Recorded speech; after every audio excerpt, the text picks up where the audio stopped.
There were bells on a hill, but I never heard them ringing. No, I never heard them at all, till there was you.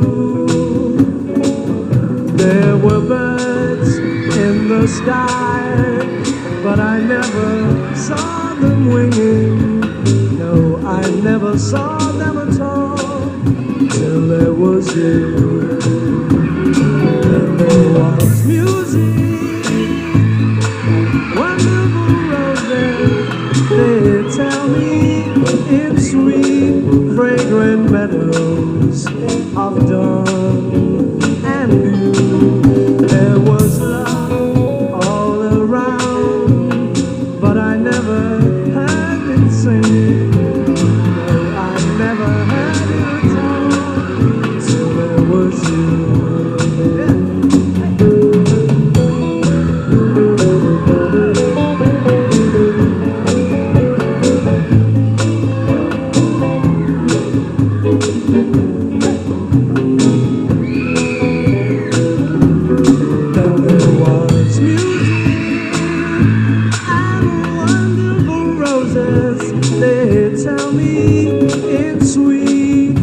Meadows of dawn and dew.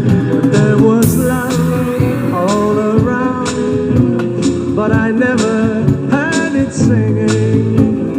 No, I never heard it at all, till there was you. Till there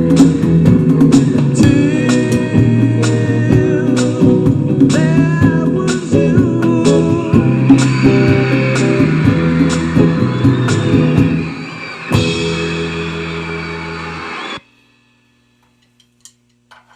Guys, Till There Was You. There's another one for you from the February 9th, 1964 Ed Sullivan Show, which was the Beatles' debut here in on American television, with a 70 million view record, which I believe. And like I said, I got a lot of stuff to cover, so I kind of want to go through this kind of quick. I'm just going to go right down the list. I wrote some notes here. Again, 73 million views at CBS Studios. George Harrison was ill, almost did not make the concert, but he showed up, I think, for the second half of the rehearsals the day before. And Neil Aspinall, if I'm pronouncing his name correctly, forgive me if I'm not, he was the Beatles road manager. I think he was a Beatles road manager. He actually filled in for the rehearsals and possibly was going to be the man holding the guitar for the Ed Sullivan Show on stage. But I think from what I read, not actually playing, just kind of just being there, which would have been pretty lame. And no disrespect to him, but I really wouldn't want to be that guy just up there in front of 73 million people holding a guitar and not playing. And just filling in for George Harrison because George Harrison was ill.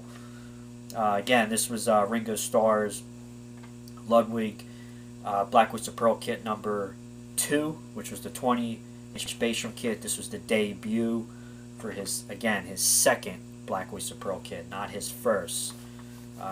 He only brought his snare drum from the first kit and the cymbals and his Drop T logo head number 2 for the to America, arriving February 7th, 1964 at JFK Airport. Again, Paul was playing his 63 violin Hofner bass, which was his violin bass number 2. While I'm talking, I'm going to show some cool stuff. Here's Meet the Beatles, January 1964 in the US. Paul McCartney was possibly going to use a Rickenbacker 4001 bass, which I talked about in my All My Lovin' Ed Sullivan video, if you want to check that out, which was the Rickenbacker bass seen during the Sgt. Pepper sessions and the Revolver sessions, 66 and 67. With the Beatles released November 1963 in the UK, with the Beatles, that is. Till There Was You, I believe, was the only cover song featured on Meet the Beatles. Meet the Beatles, difference between Meet the Beatles and With the Beatles is not just the release date or where it was released, but Meet the Beatles is more original compositions, except for Till There Was You. And again, I just got done watching the Ed Sullivan Beatles shows. Again, just to brush up on my memory here, they played their debut show. They played a total of 5 songs, and I'm going to be doing all 5 songs. Go on my channel, Rockstars92. Check out my playlists. Beatles magazine here, 40th anniversary, collector's edition. Had this for a very long time. Again, show some pictures in here. There they are, February 7th, 1964 at JFK Airport. There they are doing a press conference. Screaming fans, Beatlemania mania has started in the US. Cool. Unfortunately, I'm like 100 years too late. Again, I used the Beatles drum collection book, the authentic manuscript of Ringo Starr's compositions for a bunch of Beatle hits to the studio versions, that is. Till There Was You originally played on the bongos on the studio version. This is a more an electric version, obviously, with the snare drum turned off when they played Till There Was You live. I am using a bongo setting on the TDK rolling kit here to try to mimic a snare drum in the off setting. And it kind of worked, and I just have the rim of the snare drum that I'm using for my cross sticking. Here you go, Beatles gear book. I'm going to do this kind of fast.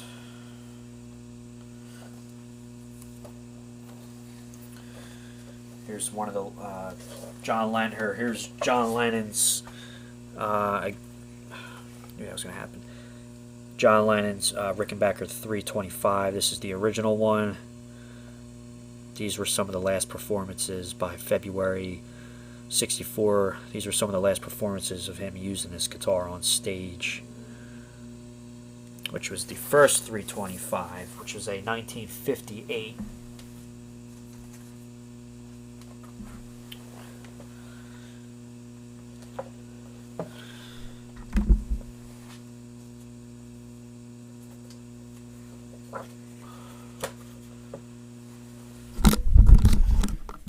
Here you go. There's Ringo Starr's second Black Oyster Pearl kit by Ludwig.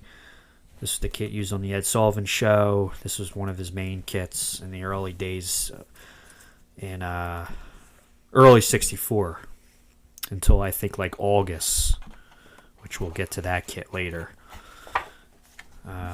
George Harrison using one of the Gretsch Country Gents. There he is in a promotional Gretsch Guitars catalog. Trying to get people to buy Gretsch guitars because George Harrison used it. Here's the famous Paul McCartney 1963 violin Hofner bass using the Ed Sullivan. This is his main bass guitar. This is the second violin bass. Not to be confused with his 61 violin Hofner bass. We'll get to this guitar later just to save some time.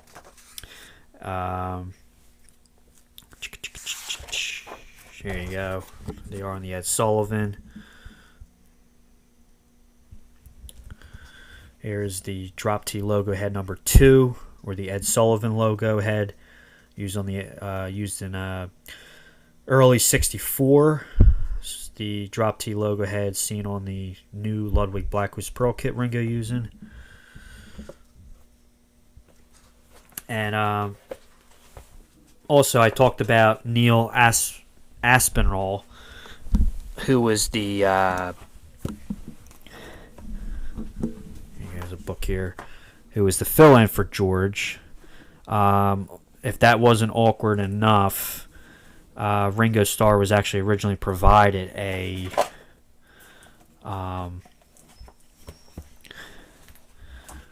He was originally provided a white Ludwig Marine Pearl kit during the rehearsals, and there's photos where you can see of him using that kit, and he did not like it. It was not the standard Ringo color.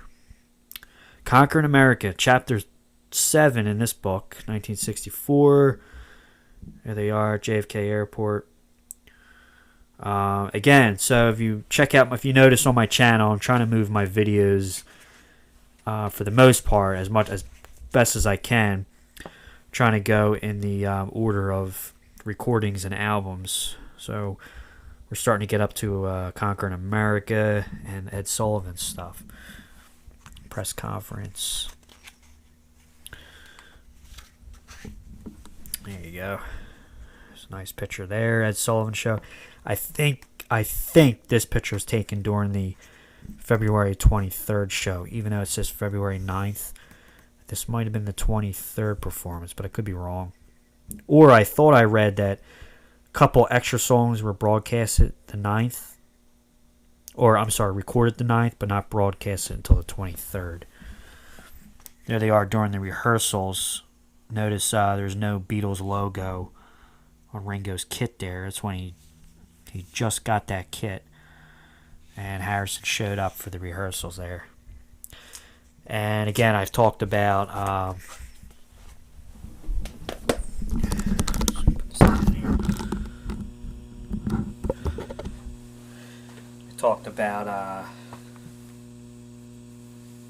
one of the other things I talked about was, lost my train of thought here, the amps. So Paul McCartney was now starting to use Vox. Paul McCartney was starting to use a Vox AC-100 bass amp.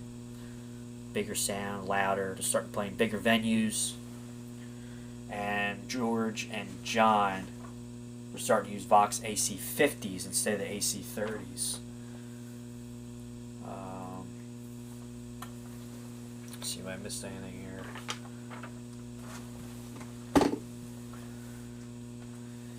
Again, here you go, guys. Here's the Ed Sullivan show.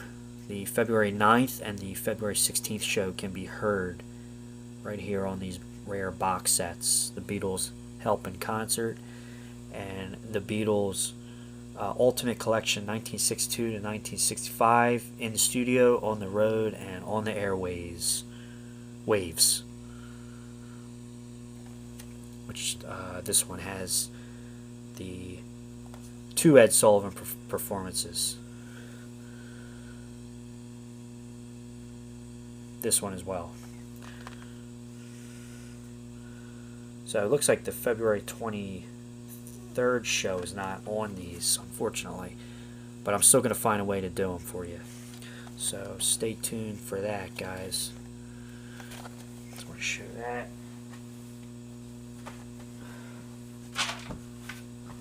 Actually, even better, it's going to come over here.